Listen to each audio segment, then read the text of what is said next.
दोस्तों, इस धरती पर पाए जाने वाले जीव भी अपने बच्चों के लिए अपने मन में उतना ही प्रेम रखते हैं जितना कि हम इंसान। लेकिन दोस्तों, इस एनिमल किंगडम में कुछ जानवर ऐसे भी हैं जो अपने बच्चों को ही मारने पर उतारू हो जाते हैं। और आज के इस वीडियो में हम कुछ ऐसे जानवरों के बारे में ही बात करेंगे जो अपने बच्चों के लिए दुश्मन साबित होते हैं। तो बिना आपका और मेरा टाइम खराब किए शुरू करते हैं आज का इंटरेस्टिंग वीडियो। Number 1, rabbit. खरगोश एक बहुत ही प्यारा जानवर है जो कि दिखने में बहुत ही मासूम लगता है, लेकिन यही मासूम सा दिखने वाला खरगोश अपने बच्चों को जन्म देने के बाद उन्हें मारकर खा जाता है। लेकिन आखिर ऐसे क्या हालात आ जाते हैं कि खरगोश को अपने ही बच्चों को खाना पड़ता है। दरअसल दोस्तों, जब मादा खरगोश को बहुत ज्यादा भूख लगती है और उसके आसपास हरी घास और भोजन पर्याप्त मात्रा में नहीं होता, तो ऐसे हालात में वो अपने नए जन्मे बच्चे को ही अपना भोजन बना लेती है और नर खरगोश भी मादा खरगोश के साथ दोबारा मीटिंग करने के लिए अपने बच्चों को खा जाता है। और ये बात सुनने में शायद आपको अजीब लगेगी कि मादा खरगोश अपने बच्चों को दूसरे शिकारी जानवरों से बचाने के लिए भी उन्हें खा जाती है। नंबर 2, पांडा। दोस्तों, पांडा एक बहुत ही खूबसूरत जानवर है। आज के समय में पांडा की सभी प्रकार की प्रजातियां विलुप्ति की कगार पर खड़ी हैं, जिसका एक बड़ा कारण है पांडा माता पिता का अपने बच्चों की सही से देखभाल न कर पाना। दरअसल पांडा माँ के मन में अपने बच्चों के प्रति बेहद कम लगाव देखा गया है। जन्म के समय पांडा बच्चों का वजन मात्र 80 से 150 ग्राम ही होता है और ये बच्चे पूरी तरह से अंधे और असहाय होते हैं, इसीलिए इन्हें ज्यादा देखभाल की जरूरत पड़ती है। लेकिन अक्सर ऐसा देखा गया है कि जब भी किसी मादा पांडा के 2 बच्चे पैदा होते हैं तो वो उन दोनों में से किसी एक को ही चुनती है, उसे ही दूध पिलाती है और उसी की देखभाल करती है, और दूसरे बच्चे को वो पांडा माँ मरने के लिए छोड़ देती है। लेकिन जिस बच्चे को पांडा माँ चुनती है उस बच्चे के प्रति भी पांडा माँ का व्यवहार बहुत रूखा होता है। अगर बच्चा खेलते हुए माँ से दूर हो जाता है तो माँ उसे ढूंढने की कोशिश भी नहीं करती और अपने रास्ते पर आगे बढ़ जाती है, जिस कारण ज्यादातर मौके पर वो दूसरा बच्चा भी मारा जाता है। नंबर 3, कुकू यानी कोयल। दोस्तों, भले ही कोयल की आवाज कितनी भी मीठी हो, लेकिन अपने शरीर की तरह ही इसका दिल भी बहुत काला होता है। एक कोयल को अपने बच्चे से रत्ती भर भी लगाव नहीं होता।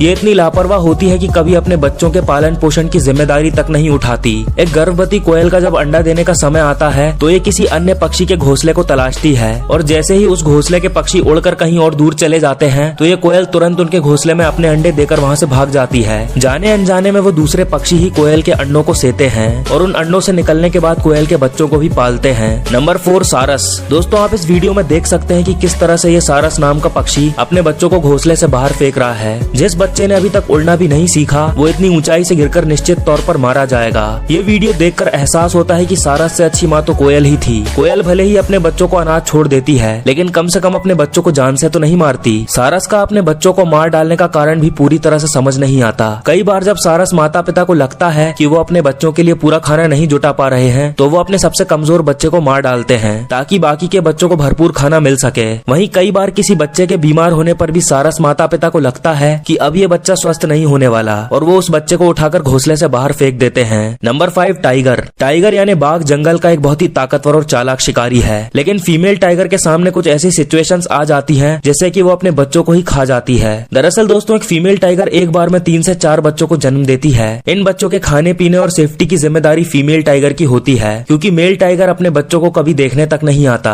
फीमेल टाइगर को अपने बच्चों को मारने के मेनली 2 ही कारण होते हैं। पहला कारण ये कि अगर कोई बच्चा अनहेल्दी और बहुत ही एबनॉर्मल पैदा होता है तो फीमेल टाइगर ये बात बखूबी जानती है कि वो जंगल में कभी भी सर्वाइव नहीं कर पाएगा। ये सोचकर कि इससे पहले उसे कोई और शिकारी जानवर अपना निवाला बनाए, वो उसको खुद ही मार डालती है और अपना ध्यान बाकी के हेल्दी बच्चों पर देती है। और दूसरी वजह यह है कि जंगल में जब फीमेल टाइगर को बहुत दिनों तक खाना नहीं मिलता तो वो सर्वाइव करने के लिए अपने खुद के ही बच्चों को खा जाती है ताकि वो जंगल में लंबे समय तक सर्वाइव कर सके। तो दोस्तों, अगर आपको ये वीडियो पसंद आई हो तो लाइक करके चैनल को सब्सक्राइब करें और साथ ही वाइल्ड लाइफ से रिलेटेड वीडियोस देखने के लिए बेल आइकन को ऑन करना ना भूलें।